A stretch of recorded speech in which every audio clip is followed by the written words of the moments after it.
Continuando ahora con el tema del complejo de Golgi, veremos las funciones de este organelo. Se recordarán la semana pasada que hablamos del retículo endoplásmico rugoso. Ahí, si recordamos, hubo una N-glucolización y de ahí utilizó unas vesículas para transportarlas al complejo de Golgi. En el complejo de Golgi vamos a ver entonces algunas modificaciones que va a sufrir ese material que viene del retículo endoplásmico liso y rugoso. El complejo de Golgi fue descubierto por Camillo Golgi en 1898 y él encontró que habían proteínas glucolizadas, o sea que se les agregaba un carbohidrato oligosacárido. También vio que su unidad básica era el sáculo y fue hasta el descubrimiento o el uso del microscopio electrónico que se encontró que sí, efectivamente era una serie de sáculos que se apilaban y a esto se le llamaban dictiosoma o pilas de Golgi. Continuando, vamos a ver la compartimentación en el Golgi. ¿Qué es esto? Bueno, si ustedes observan esta imagen izquierda, van a observar que el aparato de Golgi está compuesta de varias zonas o compartimentos, que son las cisternas. Si observan acá está la red CIS, que es una red transitoria entre el retículo endoplásmico y el propio aparato de Golgi. Van a estar comunicados a través de algunas vesículas de transición. Y todos estos productos van a ir pasando y sufriendo alguna modificación a lo largo de estas cisternas. También van a haber cisternas intermedias y por último la red trans del aparato de Golgi. Esta va a estar cercana o viendo hacia la membrana citoplásmica. Si ustedes observan acá, van a ver varias modificaciones de las enzimas. Por ejemplo, vamos a ver que en la red cis del Golgi va a haber una primera etapa de la fosforilación de aquellas proteínas que van a ser catalogadas de lisosomas o lisosomales. De ahí va a haber una eliminación de la manosa ya en las cisternas intermedias.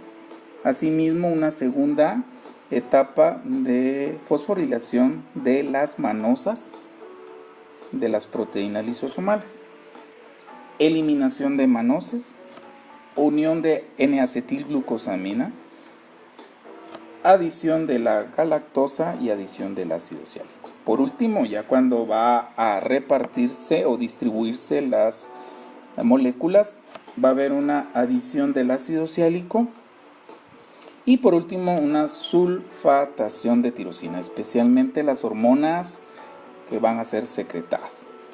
En esta animación que está acá, vamos a observar que los dictiosomas o los compartimentos son dinámicos.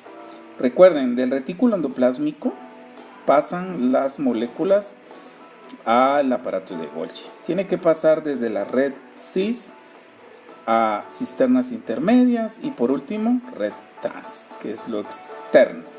Aquí vemos unas vesículas que van a ser las que van a estar distribuidas. Entonces veremos que existen algunas proteínas o enzimas internas del aparato de Golgi que van a modificar todo aquello que viene desde el retículo endoplásmico.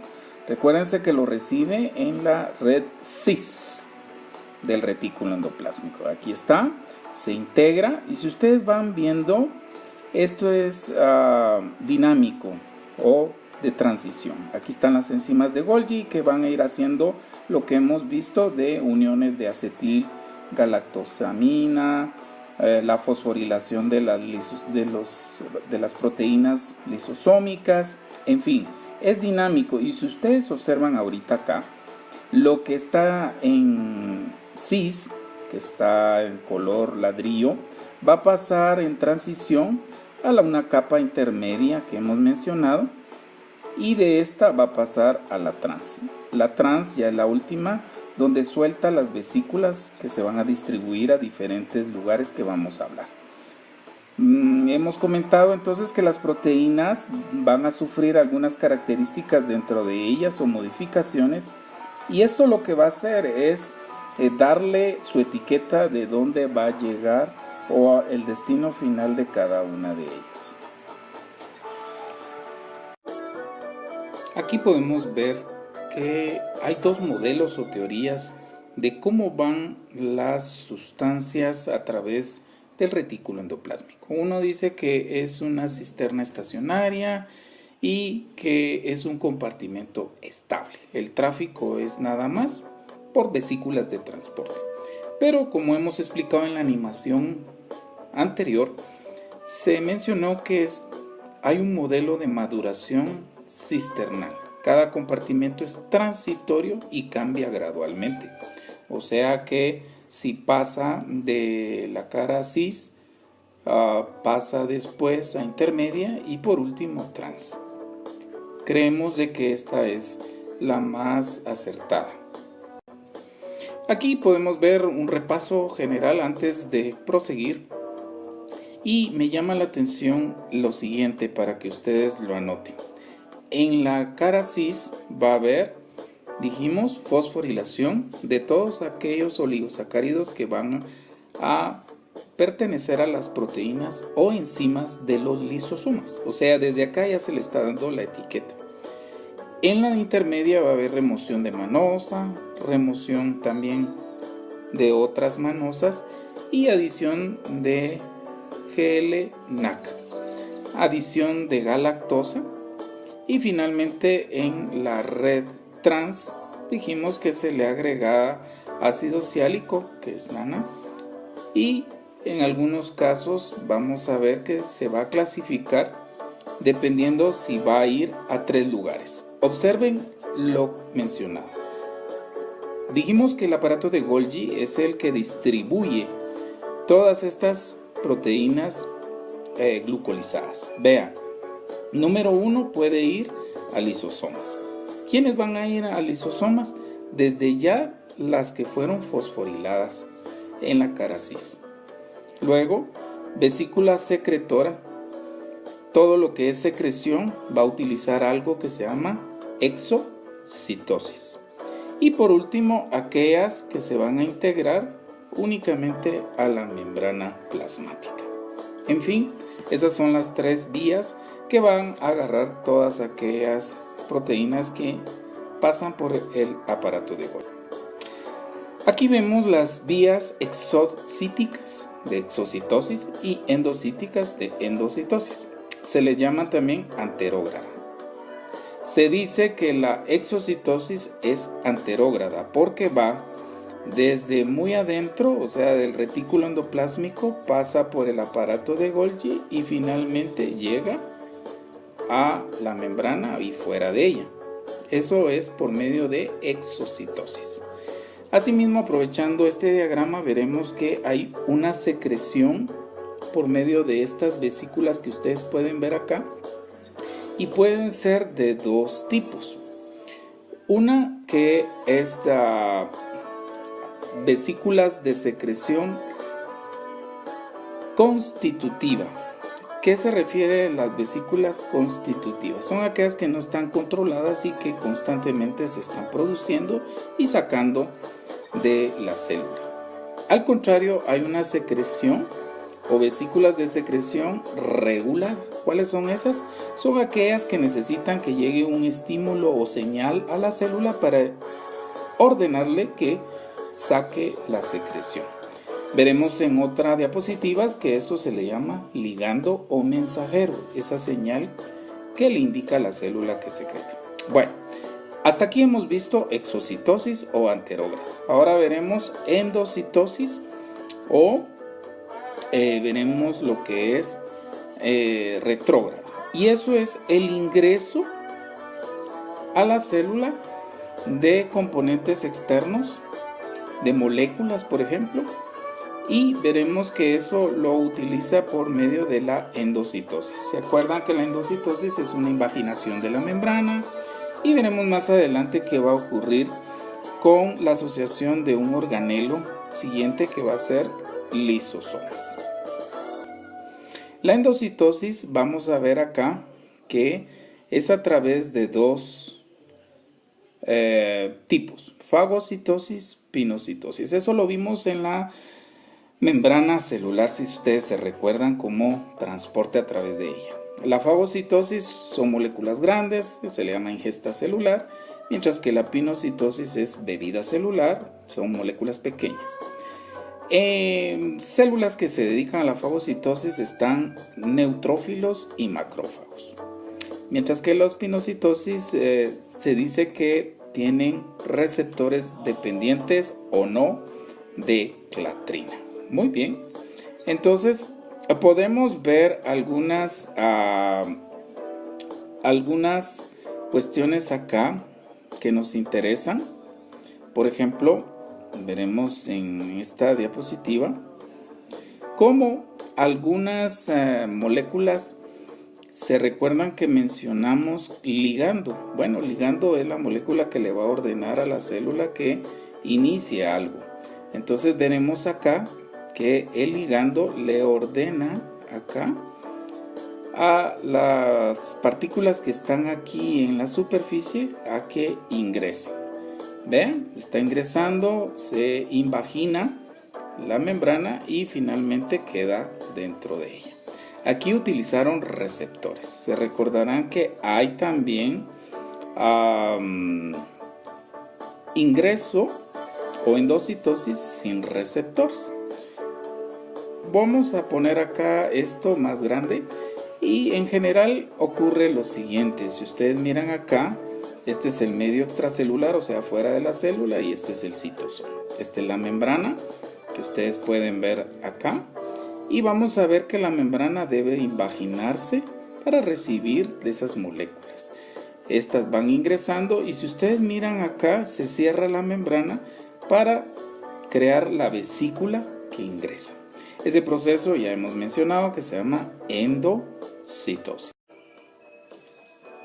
Un resumen de las funciones que hemos visto del aparato de Golgi y el retículo endoplásmico son la glucolización de proteínas, N-glucolización o glucolización. Veremos en esta diapositiva que está por acá. Voy a pasar esto de acá, esto lo voy a aumentar para explicar lo que va a ocurrir con la N-glucolización. ¿Se acuerdan que glucolización era agregar grupo carbohidrato, un oligosacárido? Va a ser en la posición de N o nitrógeno del primer aminoácido llamado asparagina. Esto ocurría en el retículo endoplásmico rugoso. Ahora veremos la O-glucolización, que es propia del aparato de Golgi. Si ustedes observan acá, este carbohidrato se agrega en el oxígeno. Por eso se llama O-glucolización, tanto de la serina o de otro aminoácido treonina. Entonces veremos qué otras funciones tiene el aparato de Golgi. Dijimos que también el procesamiento de los lípidos, que son importantes para formar glucolípidos. Por ejemplo, el grupo RH se recordarán que está a base de glucolípidos de las membranas de los eritrocitos. Bueno, ¿cuáles son los tipos de sangre que hay? A, B, O, AB. Puede ser positivo o negativo. Bueno, clasificación de las moléculas. Dijimos de que los destinos a donde iban a ir todas las secreciones, ¿se acuerdan? Algunas van por vesículas secretoras hacia afuera de la célula, otras quedan en la membrana y por último en los lisosomas. El empaquetamiento de las vesículas, vimos las COP1, COP2 y las de clatrina. Asimismo, sabemos que el transporte hacia su destino va a haber dos tipos de vías. La constitutiva, que no está regulada, está constantemente produciéndose, y la regulada propiamente, que está controlada por alguna señal o ligando. Y por último, las que van a llegar hacia los lisosomas. Muy bien. Aquí es algo que ya vimos en el retículo endoplásmico. Se recordarán solo a manera de repaso lo que ocurría en el retículo endoplásmico. hay dos cosas, la glucosidasa 1 y 2. ¿Qué hacía la glucosidasa 1 y 2? Pues prácticamente eliminar estos tres glucosas. Si ustedes se miran acá, ya no hay glucosa, solo quedan manosas. Pero inclusive antes de salir hay una enzima llamada manosidasa que lo que hace es eliminar una manosa. Muy bien. Ahora veamos qué ocurre en el aparato de Golgi. El aparato de Golgi, este oligosacárido, va a haber acá también otra manosidasa que pues prácticamente quita la manosidasa. Luego va a haber una molécula que va a ser agregada que se llama N-acetilglucosamina. Si ustedes observan acá no está, aquí aparece. Eso, cuando les dicen N-acetilglucosamina transferasa, ese transferasa quiere decir que se le agregó. Bueno, luego va a haber otra vez manosidasa y ustedes van a ir viendo que las monosidasas, como se miran aquí en azul, van a ir siendo descontadas o eliminadas. Miren. Y por último vamos a ver que el oligosacárido se le va a agregar N-acetilglucosamina, galactosa y 3 ácidos siálicos. Ese va a ser lo último que ocurre dentro del aparato de... Algo importante que ya mencionamos es la agregación del fósforo o el fosfato en las manosas, ¿se acuerdan? Eso le va a dar la etiqueta a las proteínas llamadas lisosomas. Se recuerdan que esto se dio en la cara cis del aparato de Golgi. Solo repaso, O-glucolización. Si aquí vemos dónde se da la O-glucolización, pues se le va a agregar donde estaba el oxígeno, ¿sí? De 2 aminoácidos. Puede ser serina, en este caso como está acá, o también treoninas. Esto, recuerden, solo ocurre en el aparato de Golgi. El procesamiento de lípidos, pues aquí podemos observar que los lípidos algunos pueden ser glicolizados y formar lo que es el glicolípido. Esto es, por ejemplo, los tipos de sangre. Se recordarán que lo hemos mencionado en clase. Tipo A, tipo B. Pues aquí es donde dan en algunas membranas de los glóbulos rojos estos lípidos glucolizados. Se recuerdan que hemos hablado de que las moléculas del aparato de Golgi que son procesadas van a ser distribuidas. Bueno, van a ser distribuidas pero en vesículas especiales que tienen unas cubiertas especiales. Estas capas proteicas están en su cara citoplásmica, o sea, hacia afuera. Y lo que va a hacer es que van a guiar o llevar la vesícula a su destino final. El tipo de cubierta depende entonces de la función de la vesícula, como vamos a ver. Acá tenemos, se acordarán ustedes que hemos mencionado la COP2, la COP1. ¿Qué es la COP2? Son las vesículas que vienen o están formadas del retículo endoplásmico y viajan ¿hacia dónde? Hacia la red cis de Golgi. Esa es una de las cosas que les pedí que investigaran. La COP1 dice que parten de la red trans o de las cisternas intermedias. Prácticamente es anterógrado. Una va hacia retículo endoplásmico al aparato de Golgi, ese es COP2, y la COP1 es de regreso. Clatrina es una malla de vesículas que contienen, la mayoría de estas van a llevar lo que son las enzimas lisosómicas. Y por último se ha descubierto caveolina, pero realmente no se sabe cuál es el destino. Se dice que son proteínas que cubren algunas vesículas que se originan desde la membrana de la célula, pero realmente no se sabe qué destino tiene. Bueno, aquí solo es para que recordemos que es un constante movimiento a través de vesículas que van desde el retículo endoplásmico al aparato de Golgi. A lo largo de ella va a haber algo y finalmente van a ser distribuidas, dijimos, lisosomas, membrana plasmática y vesículas secretoras. Pero también hemos mencionado que puede haber ingreso hacia el citoplasma de moléculas externas. Esto solo es un ejemplo de las vesículas que están cubiertas. Esta es la membrana acá la membrana, y la cubierta dijimos que en la cara citosólica. Dependiendo de cuál es el tipo de proteína de la cubierta, pues será el destino que va a haber. Aquí están las de revestimiento de la clatrina y son muy especiales porque acuérdense que las enzimas lisosomales van a tener un pH muy ácidos porque son enzimas hidrolíticas. ¿Se recuerdan ustedes cuando vimos la clase de enzimas? Lo que era hidrolasas, ¿sí? Las hidrolasas lo que van a hacer es degradar o romper los enlaces de moléculas compuestas. Entonces, estas enzimas que son con un pH muy ácido deben de tener una cubierta especial, que es la clatrina. Bueno, aquí solo es de repaso. Ustedes miran la distribución.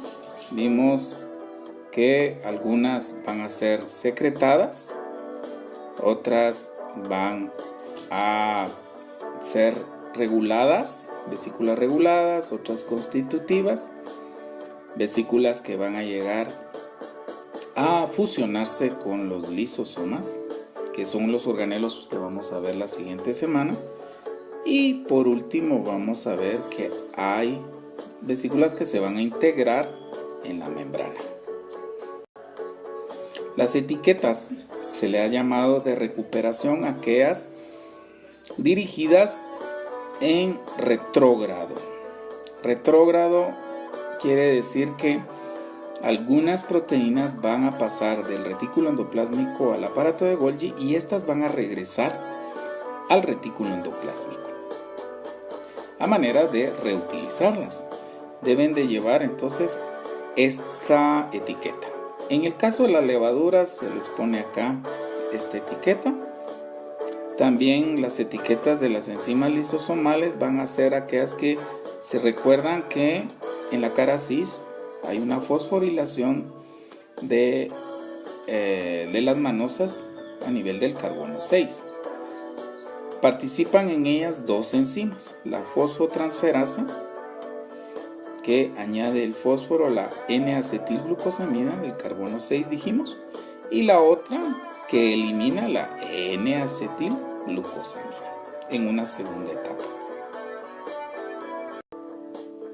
El acoplamiento de vesículas de transporte pues es importante porque estas vesículas de transporte van a hacer la comunicación, dijimos, entre un organelo y otro e inclusive con la membrana plasmática o citoplásmica. A eso nosotros le hemos llamado fusión de vesículas o unión de vesículas. Concluyendo con las funciones, haremos un resumen. La glucolización de proteínas. Se recordarán N-glucolización a nivel de la asparagina que ocurre en el retículo endoplásmico rugoso. La O-glucolización de las proteínas serina, treonina, que ocurren en el aparato de Golgi exclusivamente. La glucolización o agregación de oligosacáridos en los lípidos. La colocación de las etiquetas o clasificación de las moléculas, que ya vimos que eso sirve para ver hacia dónde van a ir a dar o su destino final las proteínas procesadas o moléculas procesadas, como los lípidos también. Y por último, el empaquetamiento a través de las vesículas cubiertas, que también van a llevar un destino. Por ejemplo, las clatrinas van a ser vesículas que van a llegar hacia los lisosomas con las enzimas ya procesadas. Bueno, esto es todo. Espero que les ayude y recuerden siempre leer y estudiar su libro. Hasta la próxima. Continuando ahora con el tema del complejo de Golgi, veremos las funciones de este organelo. Se recordarán la semana pasada que hablamos del retículo endoplásmico rugoso. Ahí, si recordamos, hubo una N-glucolización y de ahí utilizó unas vesículas para transportarlas al complejo de Golgi. En el complejo de Golgi vamos a ver entonces algunas modificaciones que va a sufrir ese material que viene del retículo endoplásmico liso y rugoso. El complejo de Golgi fue descubierto por Camillo Golgi en 1898 y él encontró que habían proteínas glucolizadas, o sea que se les agregaba un carbohidrato oligosacárido de las proteínas lisosomales. Eliminación de manoses, unión de N-acetilglucosamina, adición de la galactosa y adición del ácido siálico. Por último, ya cuando va a repartirse o distribuirse las moléculas, va a haber una adición del ácido siálico y por último una sulfatación de tirosina, especialmente las hormonas que van a ser secretadas. En esta animación que está acá, vamos a observar que los dictiosomas o los compartimentos son dinámicos. Recuerden, del retículo endoplásmico pasan las moléculas al aparato de Golgi. Tiene que pasar desde la red cis a cisternas intermedias y por último red trans, que es lo externo. Aquí vemos unas vesículas que van a ser las que van a estar distribuidas. Entonces veremos que existen algunas proteínas o enzimas internas del aparato de Golgi que van a modificar todo aquello que viene desde el retículo endoplásmico. Recuérdense que lo recibe en la red cis del retículo endoplásmico. Aquí está, se integra y si ustedes van viendo, esto es dinámico o de transición. Aquí están las enzimas de Golgi que van a ir haciendo lo que hemos visto de uniones de acetilgalactosamina, la fosforilación de las proteínas lisosómicas, en fin, es dinámico. Y si ustedes observan ahorita acá, lo que está en cis, que está en color ladrillo, va a pasar en transición a una capa interna. También vio que su unidad básica era el sáculo y fue hasta el descubrimiento o el uso del microscopio electrónico que se encontró que sí, efectivamente era una serie de sáculos que se apilaban y a esto se le llamaban dictiosoma o pilas de Golgi. Continuando, vamos a ver la compartimentación en el Golgi. ¿Qué es esto? Bueno, si ustedes observan esta imagen izquierda, van a observar que el aparato de Golgi está compuesta de varias zonas o compartimentos, que son las cisternas. Si observan acá está la red cis, que es una red transitoria entre el retículo endoplásmico y el propio aparato de Golgi. Van a estar comunicados a través de algunas vesículas de transición. Y todos estos productos van a ir pasando y sufriendo alguna modificación a lo largo de estas cisternas. También van a haber cisternas intermedias y por último la red trans del aparato de Golgi. Esta va a estar cercana o viendo hacia la membrana citoplásmica. Si ustedes observan acá, van a ver varias modificaciones de las enzimas. Por ejemplo, vamos a ver que en la red cis del Golgi va a haber una primera etapa de la fosforilación de aquellas proteínas que van a ser catalogadas de lisosomas o lisosomales. De ahí va a haber una eliminación de la manosa ya en las cisternas intermedias. Asimismo, una segunda etapa de fosforilación de las manosas